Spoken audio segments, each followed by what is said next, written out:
Now we're talking to Wendell Potter, a person we've been meaning to talk to for a while. He's had a 20-year career as a corporate public relations executive in the healthcare industry. He was the head of corporate communications for Cigna before he retired last year, and he's now with the Center for Media and Democracy's he's the senior fellow there on healthcare. Wendell, welcome to the Young Turks. Thank you very much for inviting me. It's a great pleasure to have you here. First, I want to ask you about some of these town hall events and how it appears the healthcare industry is at least busing some people to these events. Is that a common thing that's done within the healthcare industry? Is that one of the tools you have in your arsenal, or is that something that's unusual?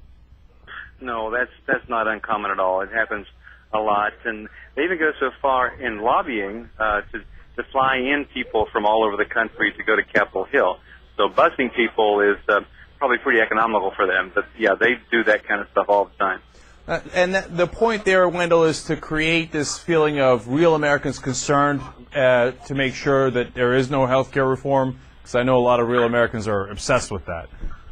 That's exactly right. They want to try to send the message by hosting these things or creating these things, not hosting them, but creating these things, and often disrupting these meetings, that there is this great opposition to real reform when they're creating this noise to try to make people think that.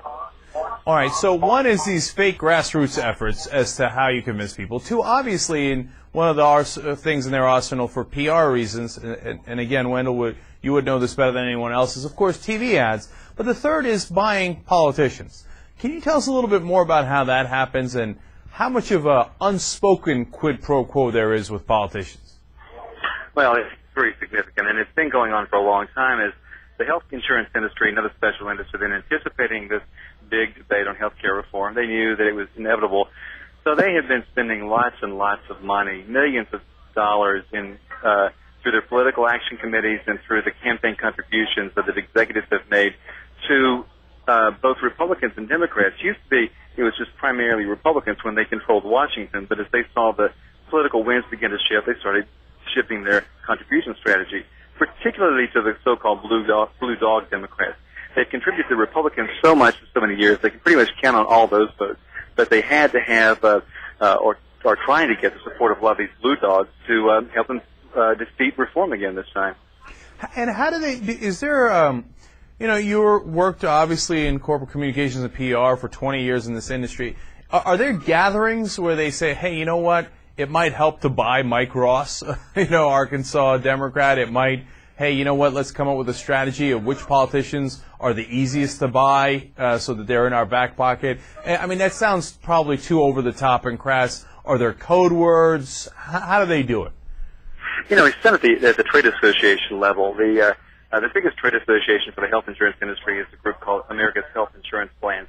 It's very, very well funded by the insurance industry. The staff is very politically connected and aware of how they work. The meetings aren't necessary. These few people in the corporate offices and in the trade association offices know which ones to go after.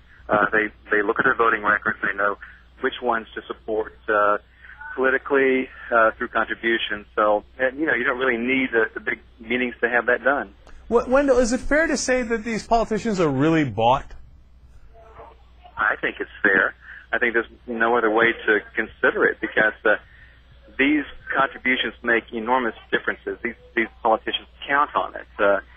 It helps them win elections, and the contribution strategy of these special interests makes sure that people who see things their way win elections. And they also do it through some intimidation.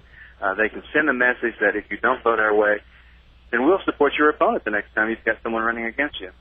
And there's a lot of money it's taken, of course, in smaller districts, too, and smaller TV markets and radio markets. That little bit of money goes a long, long way. So that's why they can be intimidated by it or enticed by it. So now, finally, Wendell, let's talk about the media aspect of this. How do you get the media, or how did the healthcare industry get the media to be so compliant? Not to mention that all these Democrat and Republicans, certainly politicians, are bought and paid for, and not to notice that the so-called grassroots efforts are actually astroturf, organized by the healthcare industry. How did you get them to play ball?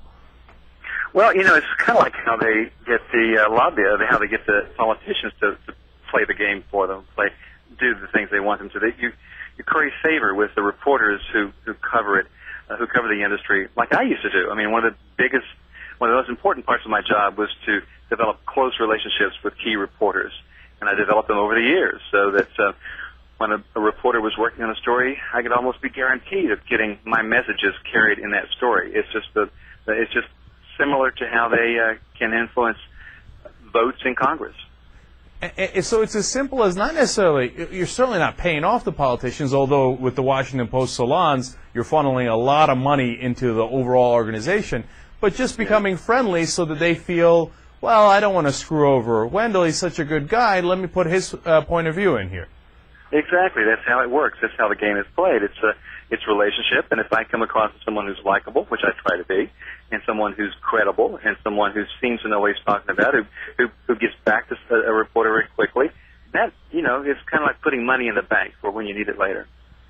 Well, now we know how the game is played. Wendell Potter was, of course, the head of corporate communications for Cigna and the chief spokesperson for them as well. He's now with the Center for Media and Democracy. He's a senior fellow on healthcare, fighting for real healthcare reform. Wendell, thank you so much for joining us on the Young Turks.